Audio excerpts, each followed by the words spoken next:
The Monte Carlo Rally in its final stages. Last year's winners, Timo Makinen and Pauli Toivonen, were set for the mountain run, the favourites to win the rally once again. Then a Citroen got away. Another Citroen. Both had started at Lisbon. The experts had predicted a massive win for British cars in the overall placings, though on the mountain roads, even rally drivers know that anything can happen. Rosemary Smith, Hillman Imp, seemed certain for the women's prize. A Citroen driven by Pauli Toivonen, the man the judges declared the outright winner.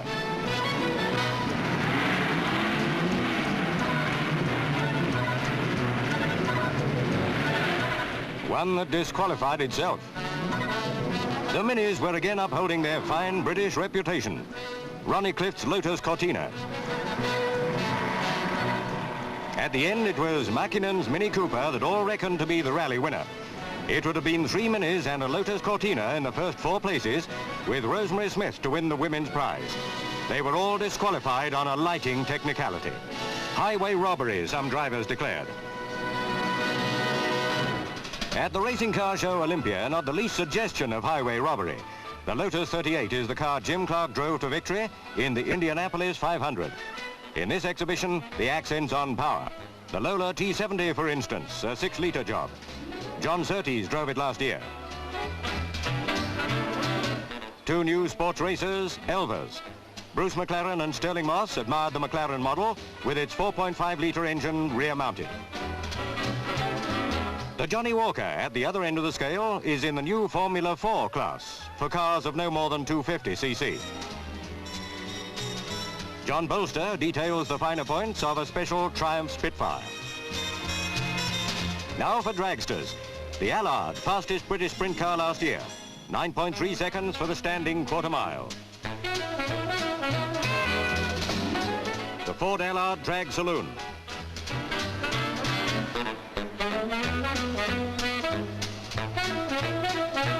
The Porsche 3-litre. John Cooper and Jonathan Seif admired their Cooper Maserati.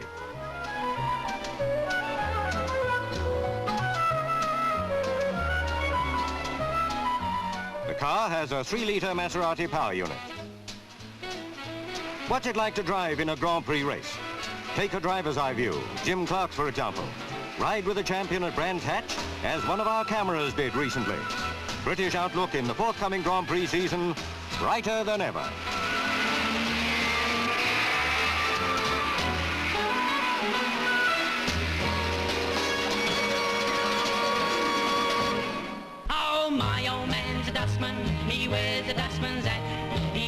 The modern dust cart is a highly mechanized machine, keeping pace with more and more refuse.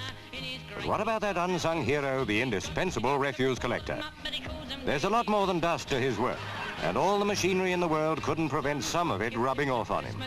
Very rightly, the modern poet and composer sing his praises. He spilled some on the step, found a tiger's egg one day, nailed to a piece of wood. The tiger looked quite miserable, but I suppose he should. At the rubbish tip in Lichfield, the collector gets the consideration he deserves. Hot water laid on in the cab. Oh, my old man's a dustman, he wears a dustman's hat. He wears gold limey trousers, and he lives in the council flat. Next time you see a dustman looking all pale and sad, don't kick him in the dustbin, it might be my old dad.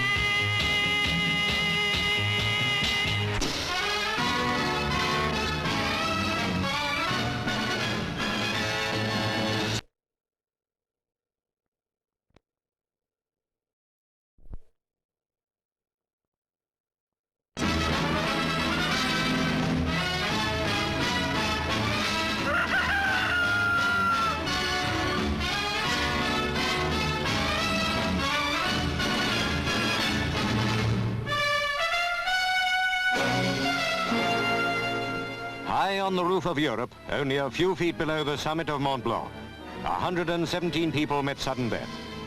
The monarch of the Alps, in a few awesome seconds, snatched its victims when it was barely light. Those 117 men and women crashed into eternity. The Boeing 707 from India splintered into a trail of wreckage for 1,000 yards.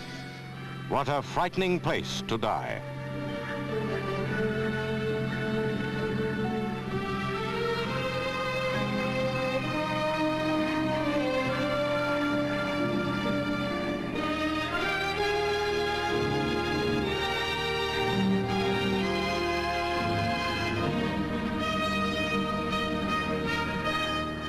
Mont Blanc rises to 16,000 feet, ice-capped and terrifying, as though seeming to forbid access to the valleys of France. Only now and then has nature rudely reminded man that she is not to be ignored.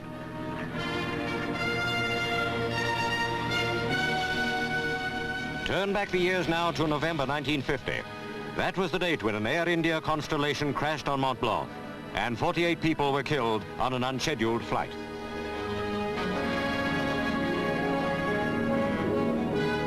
Back to the present crash, only a few hours after it happened. The pilot, Captain D'Souza, was highly experienced. He was co-pilot when the Pope visited India.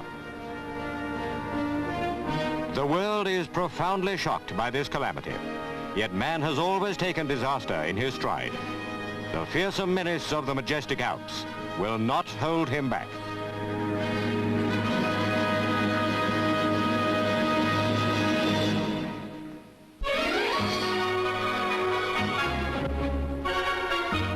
Five men and 5 women contested the grand finals of the British Amateur Gymnastics at the Albert Hall. Warrant Officer Jack Pankott, 3 times runner-up, achieved his ambition and became champion.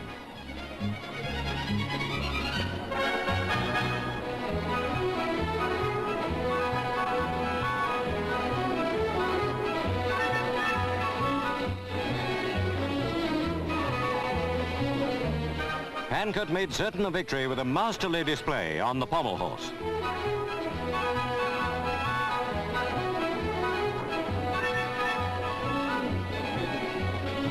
Little and good. Very good indeed. 20-year-old Margaret Bell of Sidcup.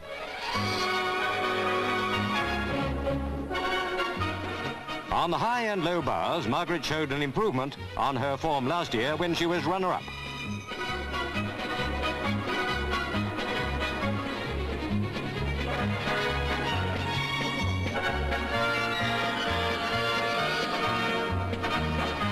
A dedicated gymnast, if ever there was one, Margaret earned top marks and the title.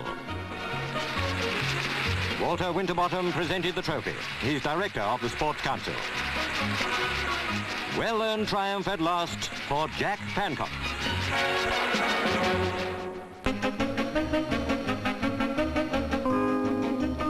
It's very beautiful as the big train makes its way along the valleys of northern Ontario.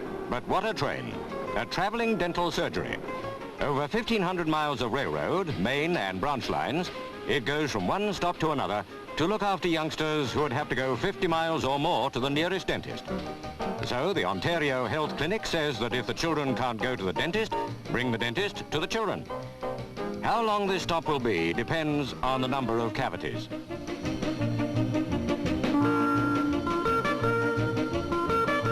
Now turned 60, Dr. Guest retired from his Toronto practice to devote himself to the rising generation out in the wilds.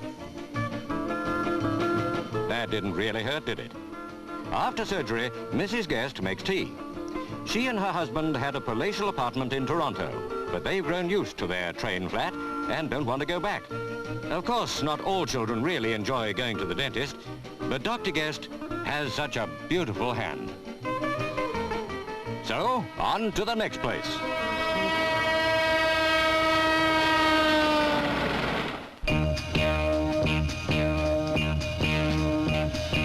Ladies, the Paris shows are on.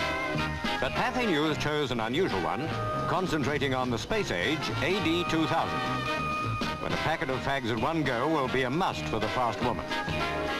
So forget Dior, Balmain and Courage for a minute and concentrate on the forward look.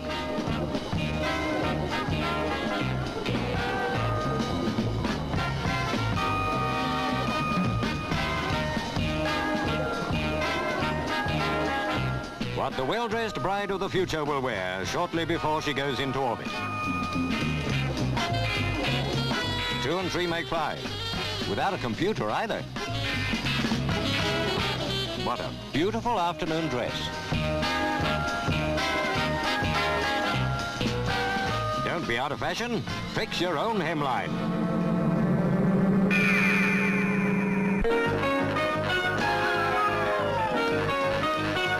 Bad Gastein, where Austria's winter glory makes the idyllic setting for the Ladies Slalom International.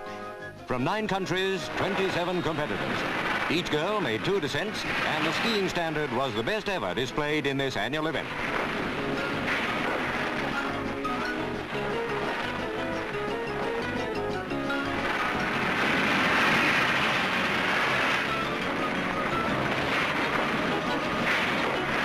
Points were lost here and there, but fewer than in most years.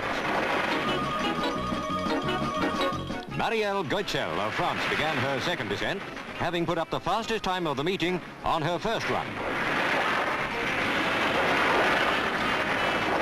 This time Marielle was 4.5 seconds slower and lost her chance of first place. So the Canadian girl, Nancy Green, was in with a great chance of the title.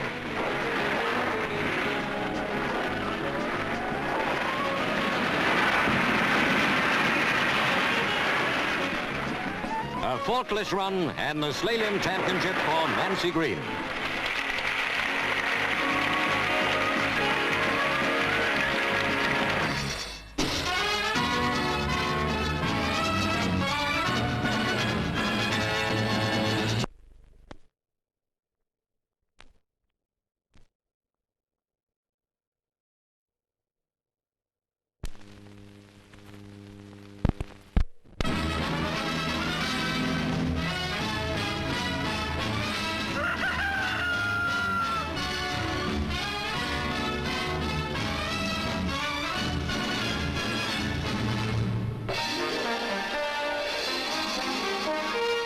The Bernese Oberland, as many holidaymakers can vouch, is steeped in romance, not least for the Dutch Crown Princess and her fiancé, Klaus von Amsberg.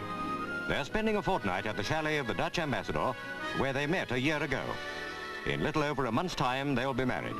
Meanwhile, glorious days are spent skiing, at which both Princess Beatrix and Klaus are pretty good. They know, of course, that wherever they go between now and the big day, March the 10th, hordes of pressmen will be in attendance. However, neither seems to mind very much. By the way, pictures of their wedding will be shown in Pathé News at this theatre. The princess's choice, he'd almost passed for a film star, is warmly approved by the Dutch people.